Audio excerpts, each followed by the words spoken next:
लाओत्सेचा ताओबोध योगदास श्री जयगणेश जोशी यांचे प्रवचन. भंजनातून सृजन. लाओत्से पुढे सांगतो की जो जगाचा कारभार ताओ तत्वांप्रमाणे करतो त्याला असे जाणवेल की त्याची उत्साहाने काम करण्याची निश्चयात्मक शक्ती कमी झाली आहे. त्याची उत्साहाने काम करण्याची निश्चयात्मक शक्ती कमी झाली आहे. तसेच त्यांनी लोकांचे नुकसान करणे बंद केले आहे. लाओत्सेची सांगण्याची पद्धतच मोठी विलक्षण आहे. प्रथम दर्शनी ती उलटी आहे असे वाटते, परंतु समजावून घेतली की तीच पद्धत सरळ सोपी होते.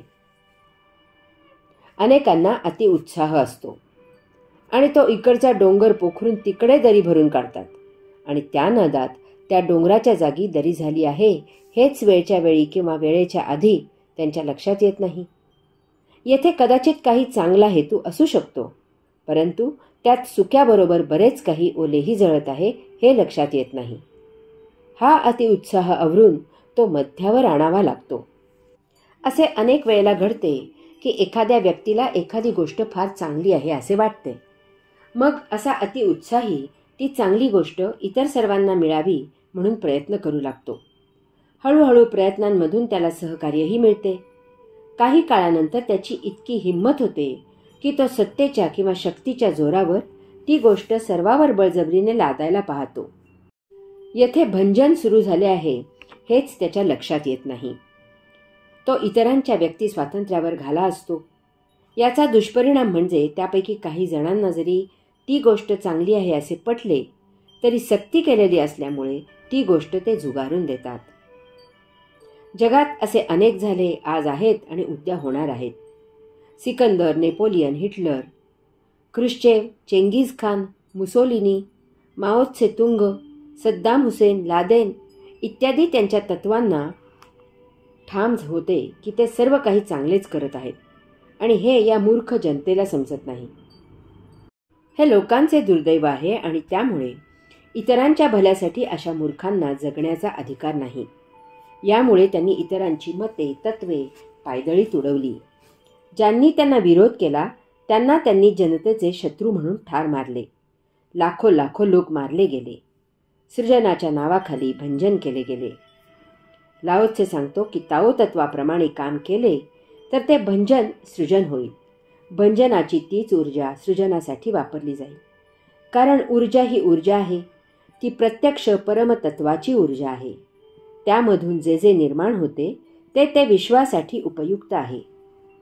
गुलाबाचे किंवा सोनचाफ्याचे फूल जितके उपयुक्त आहे तितकेच घाणेरीचे फूलही विश्वाचा विचार करता उपयुक्त आहे. कारण घाणेरी कुवास शोषून घेते म्हणून गुलाब किंवा सोनचाफा सुवास देऊ शकतो. विश्वात जराही भेद नाही.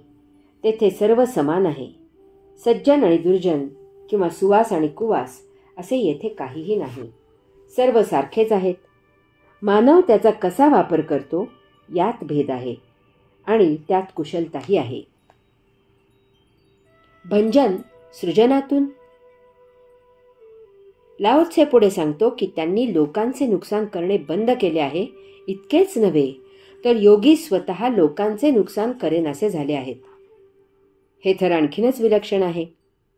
लाओत्से सांगतो की जसे एककल्ली वैचारिकतेतून भंजन होते तसेच एककल्ली सृजनामधूनही भंजन होते. अनेक विद्वानांना प्रत्यक्ष अनुभवातून जे जाणवले की एखादी स्त्री जर ऐन तारुण्यात विधवा झाली तर तिला सभ्यपणाने जगणे अशक्य होते. तिच्याकडे वासनेच्या दृष्टीने पाहिले जाते. तिने नकार दिल्यास तिच्यावर बळजबरी केली जाते. ती एक उपभोग्य वस्तू होते. तिचे हाल होतात. तिला कोणीही वाली असत नाही. अशा या जाचाला कंटाळून त्या काळी अनेक स्त्रियांनी जीव दिला, स्वतःला जाळून घेतले. यामधून एक भयावह पद्धत निर्माण झाली आणि ती म्हणजे सती जाणे. हे एकेकाळी स्वमर्जीने होत असे. त्याला त्या काळच्या विद्वानांनी संमती दिली. परंतु याला पुढे एक धार्मिक विधी म्हणून अंगावर महाभयावह असे काटा आणणारे विकृत रूप आले. धर्माच्या नावाखाली एक विधी म्हणून, पद्धत म्हणून सती जायची सक्ती केली जाऊ लागली. धर्माच्या नावाखाली पुरुषाच्या चितेत त्याच्या जिवंत स्त्रीला जबरदस्तीने ढकलून लाठीकाठीने दाबून ठेवले जाऊ लागले. अमानुष प्रकार सुरू झाला. विधवा विवाह ही कल्पना सुचायला, आचरणात आणायला आणि ती रुजायला फार वेळ लागला. याचे असेच दुसरे उदाहरण म्हणजे भारतात गांधी तत्वांचा आंधळेपणाने, गांधींबद्दल नको इतक्या अतीव आदराने, काही जणांच्या सोयीस्कर राजकीय स्वार्थाने इतका भयावह अतिरेक झाला की त्याचा सृजनाऐवजी भंजन हाच परिणाम झाला. त्या परिणामांनी देशाच्या बोकांडी कायम करता ठाण मांडलेले आहे.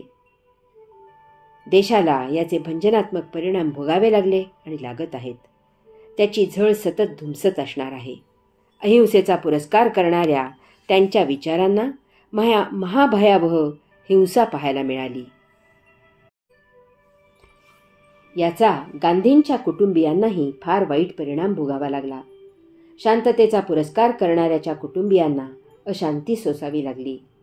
हास्यास्पद म्हणजे गांधींनी हे सर्व स्वतःच लिहून ठेवलेले आज केविलवाणी धडपड करून त्यांच्या चेल्यांनी लपवून ठेवले आहे.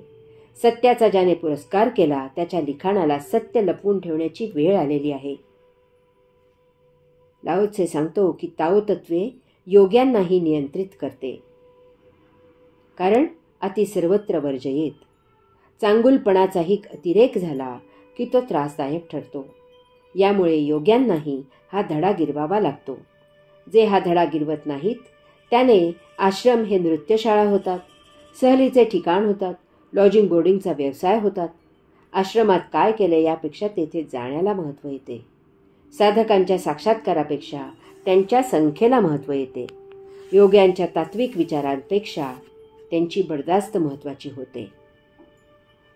हरि ओम.